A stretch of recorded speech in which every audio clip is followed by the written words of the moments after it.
بسم اللہ الرحمن الرحیم السلام علیکم ورحمۃ اللہ وبرکاتہ جزا اللہ عنا سیدنا محمد اللہ وآلہ۔ میرے ناظرین، امید ہے آپ خیریت سے ہوں گے۔ اللہ تعالیٰ شانہ آپ کو خوش و خرم رکھے۔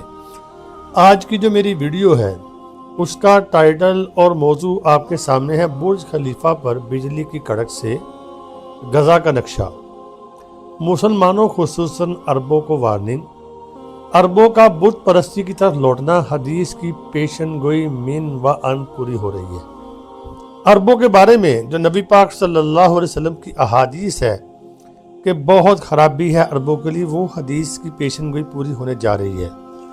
میرے ناظرین، سب سے پہلے میں آپ کے سامنے ایک حدیث پیش کرتا ہوں جس میں ذکر ہے کہ قیامت قائم نہیں ہوگی یہاں تک کہ عرب کے کچھ قبائل مشرکین کے ساتھ مل کر بتوں کی عبادت نہ کرنے لگیں۔ یہ 3 کتابوں کا حوالہ ہے، میں نے آپ کے سامنے پیش کیا ہے۔ اب آپ نے دیکھنا ہے جو حدیث میں فرمایا گیا ہے، کیا یہ نشانی ابھی پوری نہیں ہوئی؟ جب دبئی کے اندر پہلے انہوں نے ایک مندر قائم کیا اور اب دوسرا مندر وہاں پر قائم کیا گیا ہے۔ احادیث کی پیشن گوئیاں جو عربوں کے بارے میں ہیں وہ من و ان پوری ہوتی جا رہی ہیں۔ اس کے بعد کیا ہوگا؟ اس کے بعد اللہ کی پکڑ آئے گی ان عربوں کے اوپر۔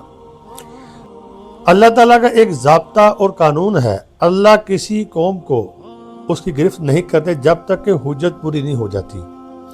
حجتیں وہاں پر پوری ہو رہی ہیں، اور آپ نے یہ بھی حدیث پڑھی ہوگی، میں نے آپ کو ویڈیو بنا کے دی تھی کہ اللہ کے رسول صلی اللہ علیہ وسلم نے فرمایا جو اسلام ہے یہ اجنبی ہو جائے گا، صرف 2 مساجد کے درمیان اسلام رہ جائے گا، مکہ اور مدینہ۔ اگر آپ دیکھتے ہیں تو عرب جو ہیں تیزی کے ساتھ بے دینی کی طرف بھی جا رہے ہیں، اور اسلام ان کے اندر سے ختم ہوتا جا رہا ہے، نام کا اسلام باقی رہ گیا ہے۔ آپ دیکھ لیں دبئی کے اندر آپ کو ہر چیز نظر آئے گی۔ اور دوسرا جو واقعہ پیش اس وقت آیا ہے جو میڈیا کے اوپر کافی یعنی کہ ویڈیو وائرل ہو رہی ہے کہ برج خلیفہ کے اوپر آسمان سے بجلی کڑکی ہے اور گری ہے، اور وہاں پر غزہ کا نقشہ بن گیا ہے۔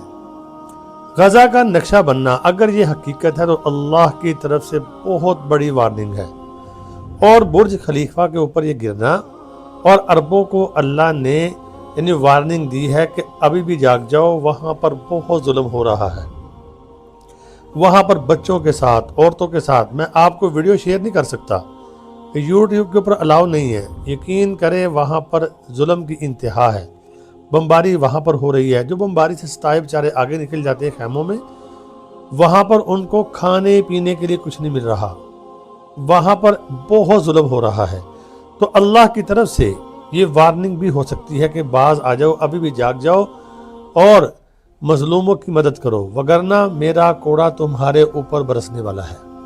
خصوصاً عربوں کے اوپر اور عموماً تمام مسلمانوں کے اوپر اللہ اشارے فرما رہے ہیں کہ تمہارے اوپر میرے عذاب کا کوڑا برسے گا اگر تم نے یعنی کہ مظلوموں کی مدد نہ کی۔ یہ نقشہ بن جانا غزہ کا یہ اشارہ ہے کہ مسلمان وہاں پر مظلوم ہیں، ان کی مدد کرو۔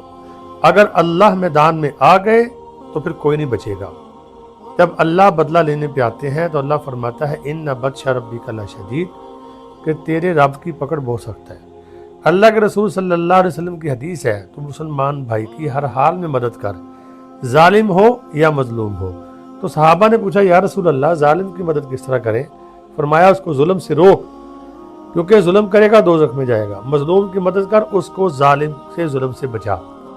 تو اگر ہم دیکھتے ہیں تمام امت مسلمہ نے اپنی آنکھیں بند کی ہوئی ہیں اس وقت، کہ اللہ کی طرف سے آخری وارننگیں مل رہی ہیں۔ اللہ تعالیٰ سے دعا ہے اللہ رب العالمین ہمیں ہدایت دے دے۔ میرے ناظرین، ویڈیو کو آگے شیئر لازمی کرنا، اور مظلوم مسلمانوں کے لیے دعا ضرور کرنا۔ اللہ تعالیٰ میرا اور آپ کا حامی و ناصر ہو۔ السلام علیکم۔